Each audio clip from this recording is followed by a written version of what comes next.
Hey everyone, today we have a special guest. We have Brandon Gross here on the show. Thank you so much, Brandon, for joining me for this conversation. If you don't know Brandon, he has an amazing YouTube channel and even a bigger Instagram channel. He's a designer working with Fortune 500 companies. Be sure to check that out. And what I want to talk to you, Brandon, about is the difference between YouTube and Instagram, because I have, I would say, like a medium-sized YouTube channel and like a tiny Instagram following, which because I don't invest in that too much. And you're kind of like the opposite. You have a huge Instagram account, and your YouTube, even though it's amazing, it's kind of a small channel. So, and for me personally, I'm seeing YouTube, Instagram now taking off, you know, with the stories, with the IGTV, like so much engagement is going on there that I was actually considering moving my channel or starting to put much more effort in Instagram. So I want to understand how you think about the difference between the platform, why you made a bet on Instagram, and how did that work out for you? Awesome. So that's a good question. And typically, I'm going to lay it out like this. YouTube seems like a monster. There's a lot of things that go into it, and I was just like, all right, that is going to take a lot of time out of my hands. I'm going to leave that for other people. I'm short, I'm sweet, and I know how to capitalize people's attention in short bursts, especially with the time allotted in my day schedule.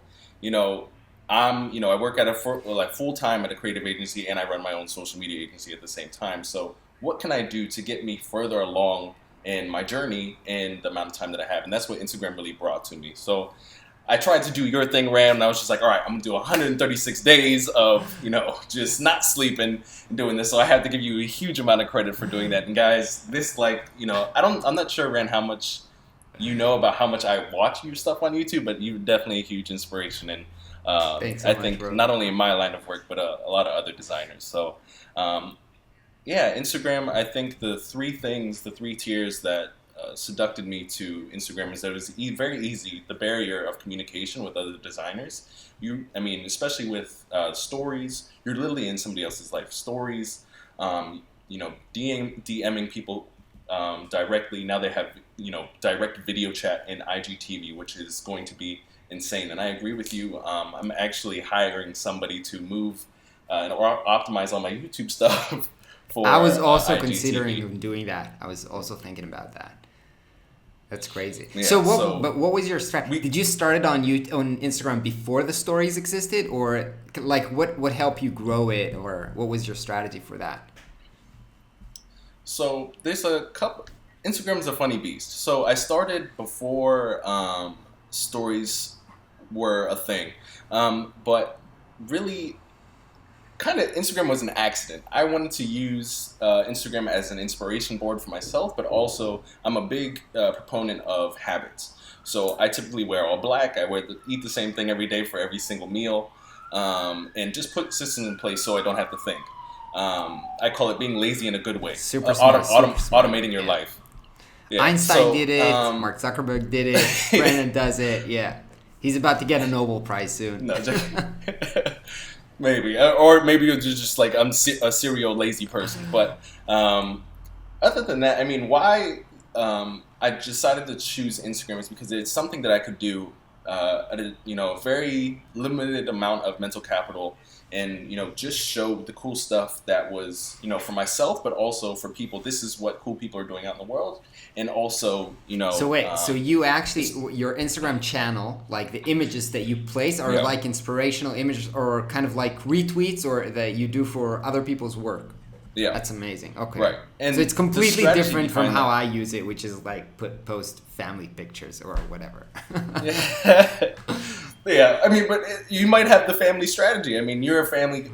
To your audience, I think you symbolize a lot of things. I feel like you have that balance. You're that guy that goes out and not really kills stuff, but that's just my word. But kills it out in the streets. But you're also that really relatable family guy, an all-around great designer, a great person, really. But honestly, really, it's just like no strategy. If you say so. I think there's somewhat of a strategy in there. But for my strategy, what I went into thinking in terms of Instagram, I was like, okay, we can do one of two things. One, what I'm going to go and do in my Instagram account is to, connect with all the top of the line designers, so I can build connections with them and see what they have going on, and they can see what I have going on. So number one, it was about the network. Two, it was like it was a personal thing. I want to remind myself constantly about the cool stuff that is out there. Three, for referencing, when other people are like, oh, what should we do for this? That's like my own library. But the number one in terms of like business is like network. I've met, cool people from Google, people like yourself through Instagram. It's all about, building that network of people of like not only sharing through stories and my knowledge, but bringing people in for that. And you do that by commenting on images or DMing, or how do you actually do that? That's a good question. So typically how Instagram works, it's about the overall engagement, but how Instagram is Instagram is like a numbers game right now. Depending on how much content you put into the system, Instagram will be like, oh, you're active. Let's push you up and show you to all these people. So how active you are determines how many people see your things based on Instagram's algorithm. And then because Instagram has pushed you up, more people will see your content, and therefore allowing it to get more engagement, and then it just being an exponential amount of eyeballs on your content. So just like YouTube, I assume because of the algorithm, you're trying to output every day. So YouTube's like, all right, Rantagal is outputting content every day. Let's keep him, in the limelight. So in the same way, Instagram is exactly the same. Do you have like a schedule? Like I post every day the same hour. Do you do the same? Yeah. When I'm on par, I've slowed down a little bit because I'm trying to build some things out. But my schedule is 9, 3, and 6, just because of the data analytics of when my audience is active. And I would post one post each one of those times every day. So I was posting 3 posts per day.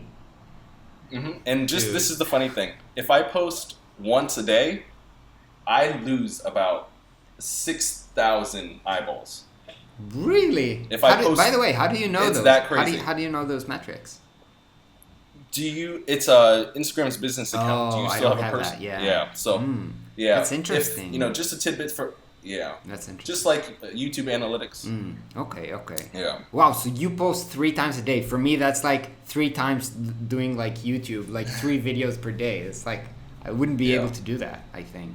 And that's just the images, right? It's got nothing to do with the stories. Yeah.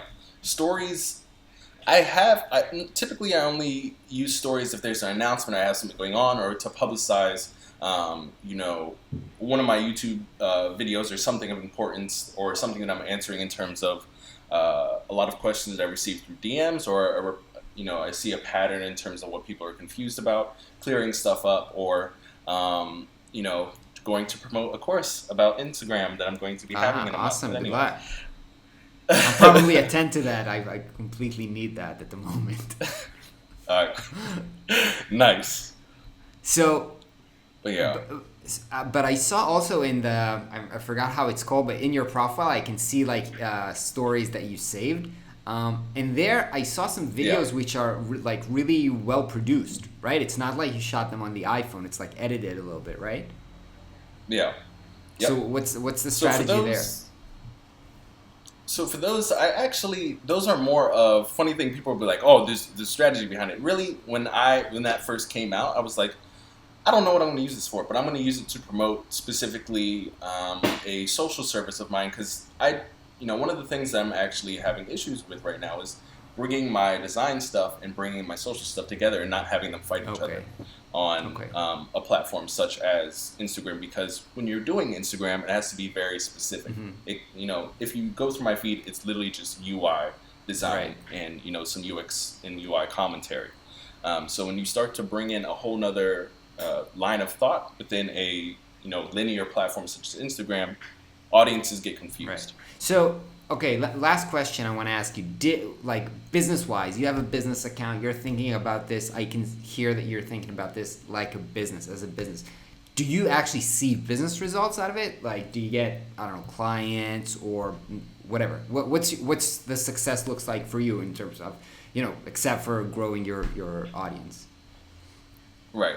And that's a good question, because most people are like, oh, these are vanity metrics. I just have X amount of followers. But I'm sure just like you, people see you as the thought leader that are pushing out new ideas, things to think about in terms of their growth. So the two type of audiences that I see are the teachers, or excuse me, I would be the teacher to the learner. Right. So people who are new, and that's why I'm trying to build out courses, just like you yourself are. You're starting to see that pattern. But in terms of like actual client services, most of my clients come through Instagram. So I have over. Oh, that's interesting. Oh my God, yeah. So that's like my referral based system. So I have startups come to me. I have other agencies come to me for work. That's part of like what happens when you're trying to bring a lot of the right eyes through great content to your platform. And I the same thing goes for YouTube. I'm trying to bring the right type of eyes that will hire me, whether they be agencies, startups, in terms of how I'm engaging with those type of people to come back to me, look at what how I talk, what I provide in terms of content, and then starting that conversation offline with them too. So did you make like your bet is all in on Instagram? Did you like YouTube didn't work out for me, I'm all in on Instagram? I would try YouTube. I think that YouTube is going. Granted, I don't know, but just in terms of time allocation, it's always going to be that. Right. I think just like even your content, when I look at your content, I'm reverse engineering the type that it is. I'm like, that could work really well on IGTV. Right. If you just edit it right. By the way, I've posted only one video to IGTV, and I actually asked like my audience, like, should I bring the vlog over here? And interestingly enough, even though I see that my engagement is much higher on Instagram, a lot of the comments were like, no, it's more specifically, I think a lot of people are watching my videos as podcasts, so they just like put it on the video and they just keep on working. So so they're like, no, just do that because I can watch it later on and I can do it while I work, and so that I was kind of surprised by that. So I'm not really sure about my future strategy, but I definitely have to up my Instagram game because it's a thing. It's totally a thing. Yeah. And I'm gonna take your Instagram course. Amazing. All right, awesome. Everybody take the Brandon Gross Instagram course. When is it due? Are you recording? Recording? I'm recording my Webflow class tomorrow. Oh, dang. So how I'm going to do it, I'm actually starting out boot camp first. So what people will be signing up is like a weekly, basically an hour and a half boot camp of me, and basically one-on-one. So that's a good strategy. I'm only doing 30 people at once. Yeah, and then those people basically get one-on-ones with me. We'll have not only me running through specifically what to do, but there'll also be a Q&A after each segment. So I think that's how I want to start, just because, I think being a teacher, not only in martial arts, but, it's very important for each student to have one-on-one time. And I think after that, and they get that value there, then I can actually build out the course in a less, because it's just going to be a byproduct of the class. Amazing. Brandon, thank you so much for joining me for this conversation on my show. Guys, please check Brandon's YouTube channel and more importantly, his Instagram account, amazing Instagram account. Thanks so much, dude. It's been a pleasure. I learned a lot and I'm going to join the Instagram bandwagon, whatever, for sure. Join us. We will take over the IG. Thanks, dude. Thank you so Talk much to you for next having time. me, Rand. Bye.